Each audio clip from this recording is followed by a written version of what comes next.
been with us for 24 years. Its power has grown from 260 bhp to over 400. It's put on nearly half a ton in weight. It's the Porsche everyone talks about. The 911 Turbo.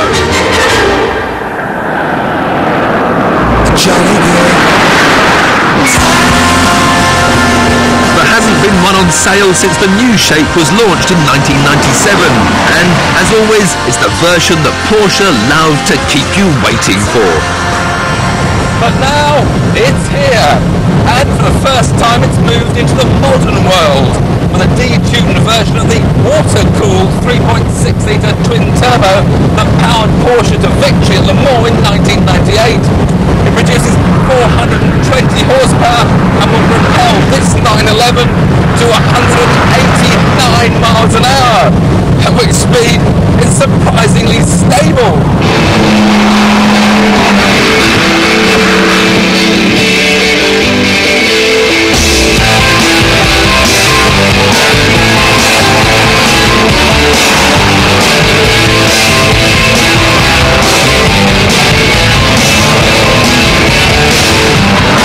Most of that impressive high-speed stability is thanks to ever-improving aerodynamics, with the airflow both over and under the car creating downforce which helps stick the car into the road.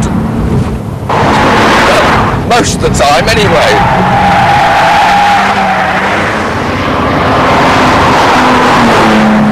This latest turbo only has a little bit more power and a little bit more torque than the previous version, but what it does have is Porsche's very latest VarioCam engine management system, which constantly and seamlessly alters the nature of the engine throughout the rev range, unlike Honda's VTEC system, which is much more like an on-off switch.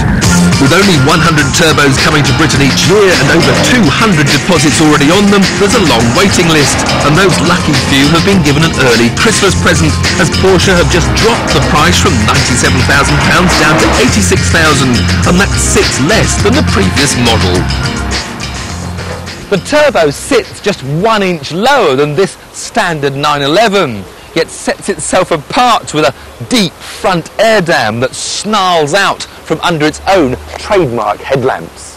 And of course, at the rear, there's a wing, which this time only goes up when the car reaches 75 miles an hour. So you won't be seeing any of those on British roads, will you?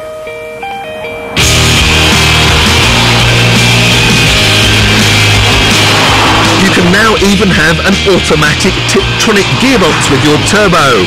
But when that VarioCam system allows you to pull cleanly from 20 miles an hour to 190 miles an hour in 6th, why bother?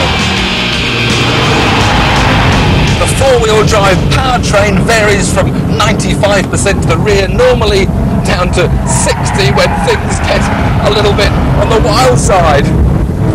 But what that means is that the predominant handling characteristic is understeer, understeer, understeer, which, as you know, isn't my favourite, but it is the safest when you've got this sort of power going through those wheels.